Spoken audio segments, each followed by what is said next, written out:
Hello everyone, কেমন আছেন সকলে? আমি মেহেদishakeel। সো বন্ধুরা, এর আগের ভিডিওতে আমি কথা বলেছিলাম ওয়াইফাই জ্যামার ভার্সেস ওয়াইফাই ডিঅথার নিয়ে, এবং সেই ভিডিওতে আমি এই NodeMCU ওয়াইফাই ডিঅথার নিয়ে কথা বলেছিলাম যে আসলে এই NodeMCU দিয়ে যে ওয়াইফাই জ্যামার বানানো যায় নাকি ওয়াইফাই ডিঅথার। এবং আজকের এই ভিডিওতে আমরা দেখব যে কিভাবে আমরা এই NodeMCU কে ওয়াইফাই ডিঅথার বানাতে পারি, অথবা বলতে পারেন একে ওয়াইফাই জ্যামার বানাতে পারি, এবং দেখব আসলে এই ওয়াইফাই ডিঅথারটি কাজ করে কিনা। তাহলে দেরি না করে চলুন শুরু করা যাক।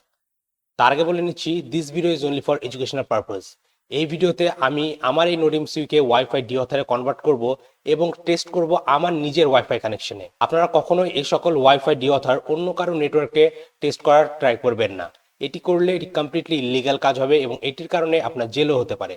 সো কখনোই এরকম ওয়াইফাই ডিঅথার বানিয়ে অন্যের ওয়াইফাই নেটওয়ার্কে এটি ইউজ করার ট্রাই করবেন না, এবং করলে সেই ওয়াইফাই ওনারের কাছ থেকে পারমিশন নিয়ে নেবেন এটি টেস্ট করার। তাহলে চলুন শুরু করা যাক এবং দেখা যাক যে কিভাবে আমরা এই NodeMCU ESP8266 বোর্ড দিয়ে আমরা একটি ওয়াইফাই ডিঅথার অথবা একে ওয়াইফাই জ্যামার বানাতে পারি। সো এটি করার জন্য অবশ্যই আপনাদের প্রয়োজন হবে একটি NodeMCU ESP8266। আমার কাছে যে NodeMCU টি রয়েছে এটি হচ্ছে ভার্সন 3, এবং এর ব্যাকে দেখবেন কিছু স্টেপ দেওয়া আছে যে সবার প্রথমে আমাদেরকে কি করতে হবে, এই NodeMCU টি আমাদের কম্পিউটারে কানেক্ট করার জন্য অথবা ডিটেক্ট করার জন্য একটি ড্রাইভার ইনস্টল করতে হবে, যেটির মডেল হচ্ছে CH340G।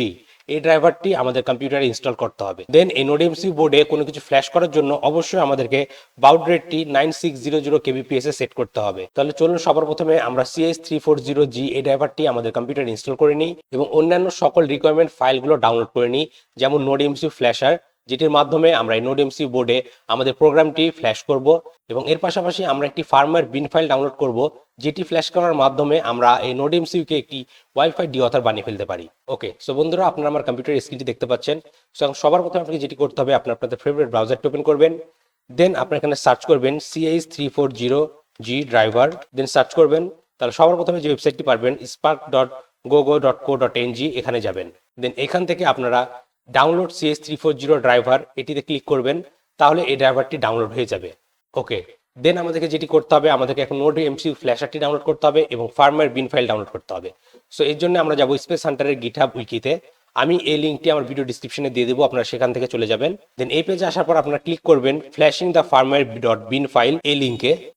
তাহলে নতুন একটি পেজ আসবে এবং এই পেজ থেকে আপনি স্ক্রল করে নিচের দিকে যাবেন এবং এখান থেকে ক্লিক করবেন রিলিজ পেজ।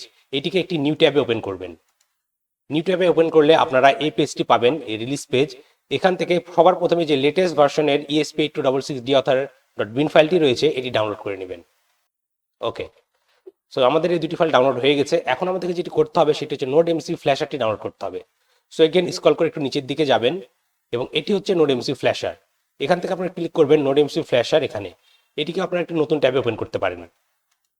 দেন এখান থেকে আপনারা ক্লিক করবেন Win64-bit রিলিজ এখানে, এবং এখান থেকে ESP8266 flasher.txt এই ফাইলটি ডাউনলোড করে নেবেন। ওকে, সো আমাদের এই তিনটি ফাইল ডাউনলোড হয়ে গেছে। সো আমাদের NodeMCU কে ওয়াইফাই ডিঅথার বানানোর জন্য আমাদের এই তিনটি ফাইলের প্রয়োজন হবে: NodeMCU flasher, ESP8266 deauthor bin file এবং এই NodeMCU ড্রাইভার।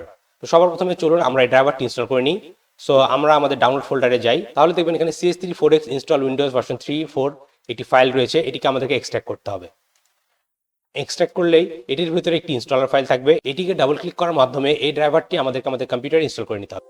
ওকে, এখন আমাদের কাজ হচ্ছে আমাদের NodeMCU কে কানেক্ট করতে হবে আমাদের কম্পিউটারে একটি ইউএসবি কেবলের মাধ্যমে। ওকে, সো আমাদের কম্পিউটারে এখন NodeMCU টি কানেক্ট হয়ে গেছে। সো এখন আমরা যেটি করব, এখান থেকে আমরা ESP8266 ফ্ল্যাশার এই ফাইলটিতে ডাবল ক্লিক করব। তাহলে এই NodeMCU ফ্ল্যাশারটি চলে আসবে এবং এখানে আপনাদেরকে কিছু কম্পোর্ট দেখাবে। সো বাই ডিফল্ট আপনার কম্পিউটারে কম্পোর্ট 1 দেখাবে, কিন্তু এখানে যদি এক্সট্রা কোনো কম্পোর্ট থাকে সেটিতে আপনি ট্রাই করে দেখতে পারেন, কারণ অনেক ক্ষেত্রে কি হবে আপনি বুঝতে পারবেন না আসলে কোন কম্পোর্টে আপনার এই NodeMCU টি কানেক্ট হয়েছে। এর জন্য আমি সাজেস্ট করবো এখান থেকে সবার প্রথমে কম 1 বাদ দিয়ে যেটি রয়েছে সেটি ট্রাই করবেন, এবং সেগুলো যদি কোনোটি কাজ না করে দেন আপনি কম 1 ট্রাই করতে পারেন। কিন্তু আমি আপনাদেরকে সাজেস্ট করবো অবশ্যই কম 1 বাদ দিয়ে অন্য যে পোর্টটি এখানে শো করবে সেটিতে কানেক্ট করবেন। দেন এখান থেকে আপনারা যাবেন কনফিগ ট্যাবে, দেন এই আইকনে ক্লিক করবেন এবং এখান থেকে আপনারা ESP8266 deauthor-এর এই বিন ফাইলটি সিলেক্ট করে ওপেন করে দিবেন। দেন আপনারা যাবেন অ্যাডভান্স ট্যাবে এবং এখান থেকে আপনারা বাউন্ড রেট অথবা বড রেট সেট করবেন 9600। দেন এগেন অপারেশন ট্যাবে যাবেন এবং এখান থেকে ফ্ল্যাশ বাটনে ক্লিক করবেন। তাহলে কিছুক্ষণের মধ্যেই এই বিন ফাইলটি আপনার NodeMCU তে ফ্ল্যাশ হয়ে যাবে এটি কমপ্লিট হতে কিছুক্ষণ সময় নিতে পারে, সো আপনাকে অপেক্ষা করতে হবে যতক্ষণ না এই ফ্ল্যাশিংটি কমপ্লিট হচ্ছে। ওকে বন্ধুরা, সো আমাদের NodeMCU-তে আমাদের ফার্মার বিন ফাইলটি ফ্ল্যাশিং কমপ্লিট হয়ে গেছে। এখন আপনারা কি করবেন, আপনারা এই NodeMCU ফ্ল্যাশারটি ক্লোজ করে দেবেন। দেন আপনারা আপনাদের NodeMCU-টিকে আপনার কম্পিউটার থেকে ডিসকানেক্ট করবেন এবং ডিসকানেক্ট করার পর এগেন আপনারা NodeMCU-কে যে কোনো ইউএসবি পোর্ট অথবা বলতে পারেন আপনার মোবাইল ফোন অথবা পাওয়ার ব্যাংক যে কোনো কিছুর মাধ্যমে পাওয়ার অফ করবেন। এটি করার জন্য আমি আমার পাওয়ার ব্যাংকটি ইউজ করছি। সো আপনারা চাইলে যে কোনো ইউএসবি পোর্টের মাধ্যমেই এখন আপনার NodeMCU-কে পাওয়ার অফ করতে পারেন। ওকে বন্ধুরা, সো আমাদের NodeMCU-টি এখন পাওয়ার অফ হয়ে গেছে। সো এখন যদি আমি আমার কম্পিউটার থেকে ওয়াইফাই নেটওয়ার্কসে যাই, তাহলে দেখবেন এখানে পন বলে একটি নতুন ওয়াইফাই কানেকশন রয়েছে। এটি হচ্ছে অ্যাক্সেস পয়েন্ট যেটি হোস্ট করা আছে আমাদের NodeMCU-তে। আমাদেরকে এই নেটওয়ার্কে কানেক্ট নিতে হবে। সো আমরা এখানে ক্লিক করব, দেন কানেক্টে ক্লিক করব। তাহলে আমাদের এখানে একটি পাসওয়ার্ড দিতে হবে এবং বাই ডিফল্ট এটির পাসওয়ার্ড হচ্ছে Deauther। এর জন্য আমরা টাইপ করব Deauther, DEAUTHER, Deauther। আমি যদি এখানে ক্লিক করি তাহলে দেখবেন আপনার পাসওয়ার্ডটি Deauther। দেন নেক্সটে ক্লিক করব, দেন ইয়েস। তাহলে আমাদের কম্পিউটারটি এখন এই ওয়াইফাই কানেকশনের সাথে কানেক্ট হয়ে যাবে। তাহলে দেখতে পাচ্ছেন আমাদের এই কম্পিউটারটি এখন এই পন্ড ওয়াইফাইয়ের সাথে কানেক্ট হয়ে গেছে। এখন আমাদেরকে যেটি করতে হবে, আমরা আমাদের ব্রাউজারটি ওপেন করব এবং আমরা ভিজিট করব 192.168.4.1, দেন এন্টার প্রেস করব। এটি হচ্ছে by default welcome page of this NodeMCU ESP Deauther।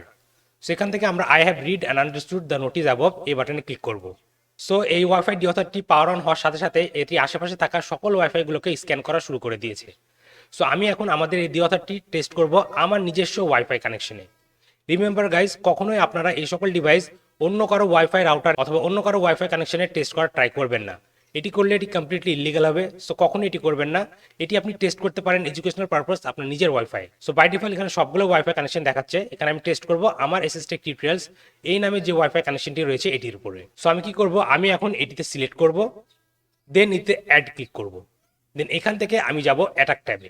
এখানে দেখছেন অ্যাটাকে এখানে 3 ধরনের অ্যাটাক রয়েছে, ডিওথ, বিকন, প্রব। আমি এই ভিডিওতে এই ডিওথ অ্যাটাক নিয়ে কাজ করব। এই সকল অপশনগুলো আমি পরবর্তী কোনো ভিডিওতে ইনডেপ ভাবে দেখিয়ে দিব।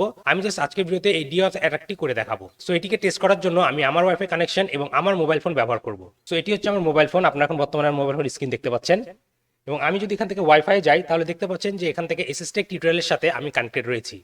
এবং এখন আমি যখনই এই স্টার্ট বাটনে ক্লিক করব, সাথে সাথে আমার এই মোবাইল ফোনটি আমার ওয়াইফাই থেকে ডিসকানেক্ট হয়ে যাবে। তাহলে চলুন সেটি ট্রাই করে দেখা যাক। সো আমি এখানে ক্লিক করব স্টার্ট এবং দেখতে পাচ্ছেন স্টার্ট করার সাথে সাথেই আমার মোবাইল ফোনটি আমার ওয়াইফাই থেকে ডিসকানেক্ট হয়ে গেছে। এখন যতক্ষণ না আমি এটি স্টপ করব ততক্ষণ পর্যন্ত আমার এই মোবাইল ফোনটি আমার এই ওয়াইফাইয়ের সাথে আর কানেক্ট হতে পারবে না। সো চলুন এটিকে স্টপ করে দেখা যাক। দেখতে পাচ্ছেন এটি কানেক্ট হয়ে গেল। এখন এগেন আমি যদি এটি স্টার্ট করি, দেখতে পাচ্ছেন আমার ডিভাইসটি ডিসকানেক্ট হয়ে গেল। সো এইভাবেই ওয়াইফাই ডিওথারটি কাজ করে। সো এগেন গাইজ, আপনারা কখনো এই সকল ডিভাইস অন্য কারো ওয়াইফাই ট্রাই করবেন না। আপনারা ওয়াইফাই সিকিউরিটি অথবা নেটওয়ার্ক সিকিউরিটি শেখার জন্য আপনারা নিজেদের ওয়াইফাই এই সকল ডিভাইসগুলো বানিয়ে ট্রাই করতে পারেন, কিন্তু কখনো এই সকল ডিভাইসগুলো অন্য কারো ওয়াইফাই নেটওয়ার্কে ট্রাই করবেন না। ওকে বন্ধুরা, সো আজকের ভিডিওটি এই পর্যন্তই। আশা করি ভিডিওটি আপনাদের ভালো লেগেছে এবং এই ভিডিও থেকে আপনারা নতুন কিছু শিখতে পেরেছেন। আজকের ভিডিওটি যদি আপনাদের আসলে ভালো লেগে থাকে তাহলে অবশ্যই ভিডিওতে লাইক করবেন এবং আপনার মতামতগুলো কমেন্ট করে জানাতে ভুলবেন না।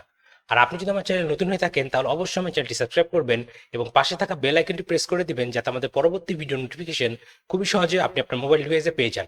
আর আপনার যদি cyber security, ethical hacking, web pen testing, bug bounty hunting এই সকল বিষয়ে শেখার ইচ্ছে থাকে তাহলে এই ভিডিওর ডিসক্রিপশনে আমার একটি কোর্সের লিঙ্ক দেওয়া আছে, আপনারা চাইলে আমার সেই কোর্সে জয়েন করতে পারেন। তাহলে আজকের ভিডিওটি এখানে শেষ করছি, দেখা হবে পরবর্তী ভিডিওতে। Till then, take care.